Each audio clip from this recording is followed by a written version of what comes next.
Welcome to 11th English class.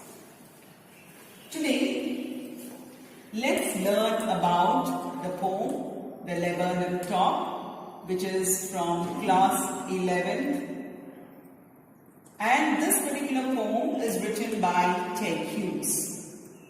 Now, all of you might be wondering as to what this particular plant is. Now, this is the laburnum, a branch of the laburnum top. Now, as you can visualize, this particular plant has got yellow, bright yellow flowers. And especially during the spring season, it gives a beautiful, splendid kind of a scene to the background. It gives that exquisite look. And the bird, what you can see over here, this particular bird is the goldfinch. Now let us see what is the relation between the laburnum tree and the goldfinch. Let us look at the glossary. Laburnum. Now, what is laburnum? A short tree with hanging branches, yellow flowers and poisonous seeds. Mind you, though it looks very beautiful with hanging branches and yellow flowers, but there are poisonous seeds in it. Next, goldfinch. Now, goldfinch is a small singing bird with yellow feathers on its wings. So, this particular bird also has got yellow feathers, and laburnum also has got yellow flowers. Now, we always have to remember, one person caring about another represents life's greatest value. Now, this is the essence of life. Sharing, caring, a symbiotic relationship has to be maintained in order to lead a very, very fruitful life. Now, let's ponder about the poet Edward James Hughes. Now, he was an English poet, a translator, and children's writer. That is, he was very fond of writing for children. Critics frequently ranked him as one of the best poets of his generation and one of the 20th century's greatest writers. So you can imagine the kind of popularity he had, because critics, those people have titled him as one of the best poets who prevailed in that particular generation. He was born on 17th August 1930 in Mytonmouth, UK, and he died on 28th October 1998 in North Taunton, UK. And what are his works? He has written poems like Tales from Ovid, Wolf Watching, Crow's First Lesson, Rain Charming for the Duchy. These are a few poems that can be mentioned over here. So here, Ted Hughes, you can say that he was a very prolific writer, a very popular writer who has passed on an essence to the society. Now, what about the theme? The poem impresses upon the reader the stillness of the laburnum tree. So at first, the laburnum tree is very still. It is very quiet.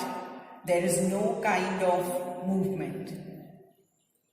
A small goldfinch comes and the tree bursts with movement and sound. But as soon as the small bird, the yellow colored bird, when it comes over there, there is lots of noise. The tree becomes alive. The tree bursts with movement and sound. There is life for the tree. Otherwise, this particular laburnum tree, it was very, very still, very passive. The bird's family lodges in the thickness of the tree. Lodges is it stays. So the bird's whole family, that particular family stays in the laburnum tree.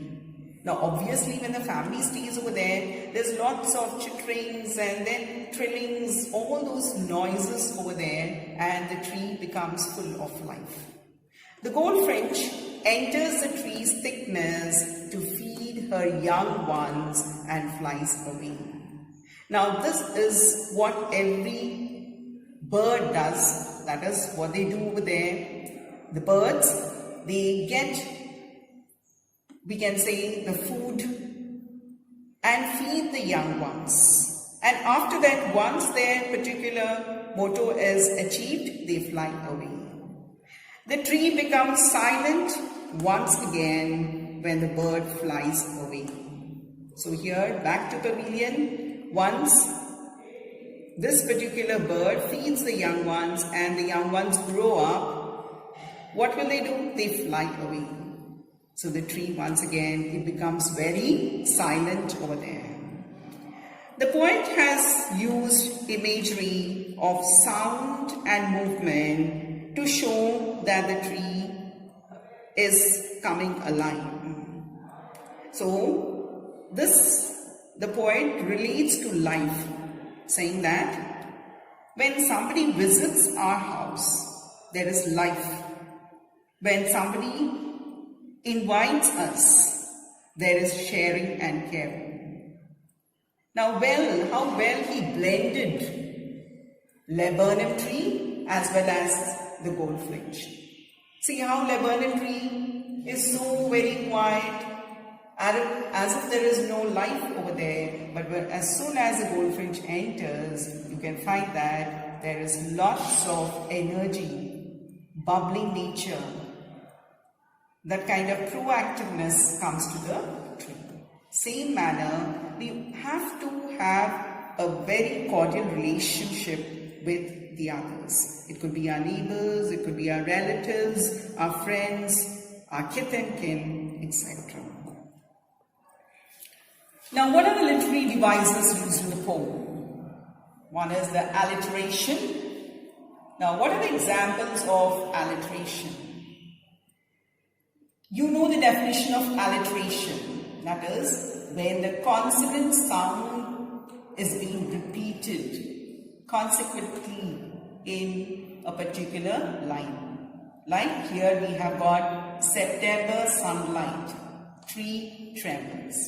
So you have the repetition of the consonant sound S and S, and here it is T and T. Next, simile. Simile is pretty easy over there. We should have words like and as. That is when you have a comparison.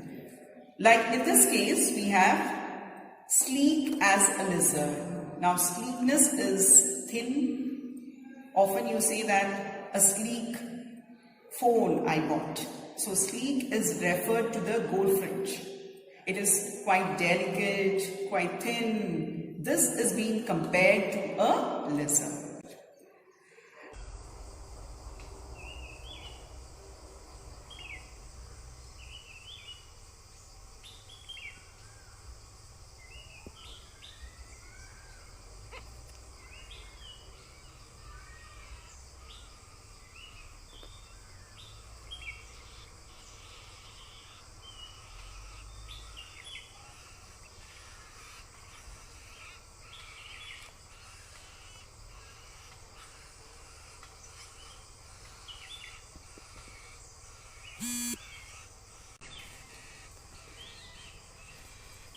Now, let us look at metaphor.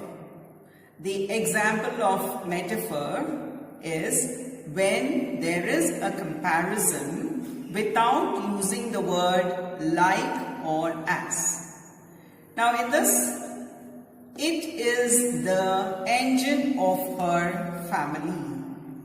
Now, what do you mean by this? It refers to the bird. because the bird is a feeder of the family. So as a machine cannot work without an engine, her family also can't last without her. That is, her refers to the mother goldfinch. Now coming to the next one, personification. Now personification is very simple when inanimate objects are being compared to animate. The whole tree trembles and thrills. Tree is not having life, but when the goldfinch comes over there, it trembles, it shakes, and it thrills. It gets excited. So here you have the personification. Now the last one, transferred epithet. Here the adverb is transferred to another noun. Here, her barred face identity mask. Barred face is when the creepers of laburnum top, they fall on the face of goldfinch. At that time, that becomes the identity mask for the goldfinch.